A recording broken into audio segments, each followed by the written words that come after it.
Greetings and welcome to Newsm TV. I am Makanaka Masenyama. Stories making the headlines.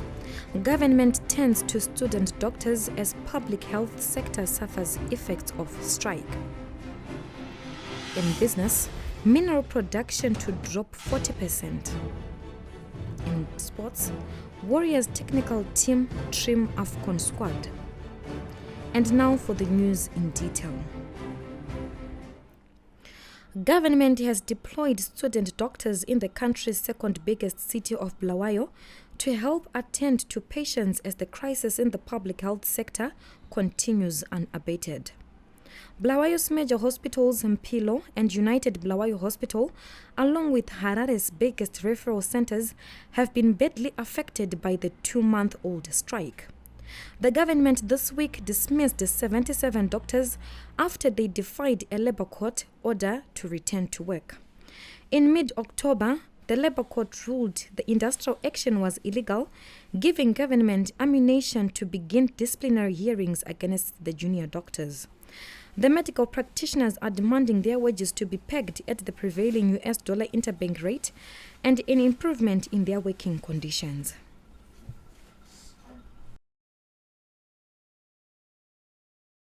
First Lady Auxilia Mnangagwa has been placed at the center of a custody wrangle between South Africa-based property tycoon Frank Boyanga and his ex-girlfriend Chantal Muteswa.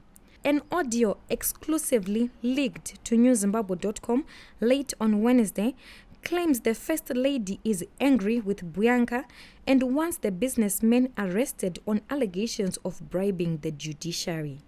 In the audio, a man who only identified himself as Harmony and whose sources claim is an intelligence officer called Boyanga, demanding payment in exchange for information that he claims reveals powerful people, including Mnangagwa's wife and her son Collins, want the businessman behind bars. A monthly monitoring report by Peace Watcher, the Zimbabwe Peace Project, has revealed that gang wars in mining areas around the country are continuing at an alarming rate, with mobs fighting brutal matched wars leading to murder. The report also reveals that ordinary citizens have been caught in crossfire of the gun wars with fatal consequences at times. Gold-rich Kadoma in Mashonaland West is leading in murder and assault cases which are reportedly occurring on a daily basis. According to the report, statistics from Kadoma Hospital shows that between August and October, 105 murders were reported in mining areas with 221 cases of assault at mines. Construction workers who rebuilt structures that were destroyed by the cyclone Idai, which wreaked havoc in eastern parts of Zimbabwe in March this year, have cried foul over government's failure to pay them. Following the catastrophe, government in April engaged the Department of Public Works to build classroom blocks, toilets and teachers' cottages to replace the destroyed infrastructure. Speaking to newzimbabwe.com on condition of anonymity, a worker who formed part of the builder's crew working in the Chimanimani area said government had snubbed them after abruptly ordering them to halt the construction in July. Manicaland Provincial Administrator Edgar Seyenza confirmed the construction workers had not been paid as government did not have the money, but the payments were now being processed. In the courts, a headman in Mashonaland Central Chiweshe area, Takawira Mashupiko Silas Masawi, has dragged Chief Chiweshe to court, accusing him of stealing the chieftainship. In his High Court application, Masawi also cited the district administrator for Mazoe and local government minister July Moyo as respondents seeking the restoration of Nyachuru chieftainship.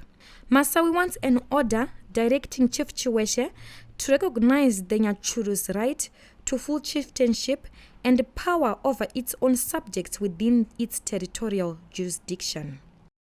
In business, mineral production in Zimbabwe will decline to around minus 40% by year-end, owing to a host of challenges confronting the mining sector, a state of the sector survey released Thursday reveals.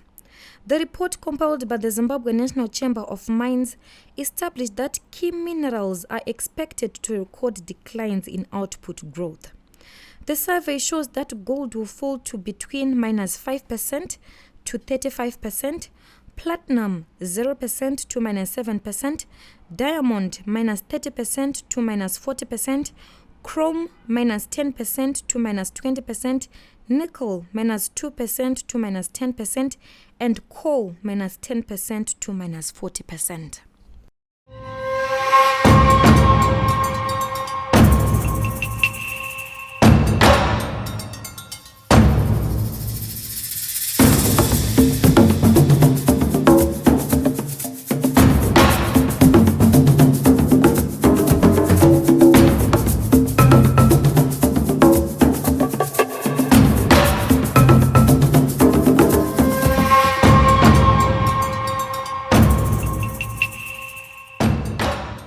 We end with sports. The Warriors technical team have dropped 8 players from the 32-member squad ahead of their camp on Monday.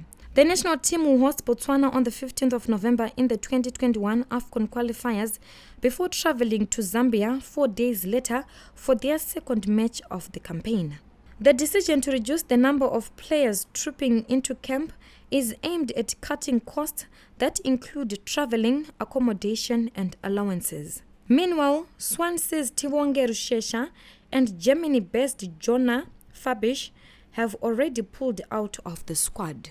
Reporting for NewZimbabwe.com, I am Makanaka Masenyama. For this and more stories, visit our website www.newzimbabwe.com and subscribe to our YouTube channel, NewzimTV.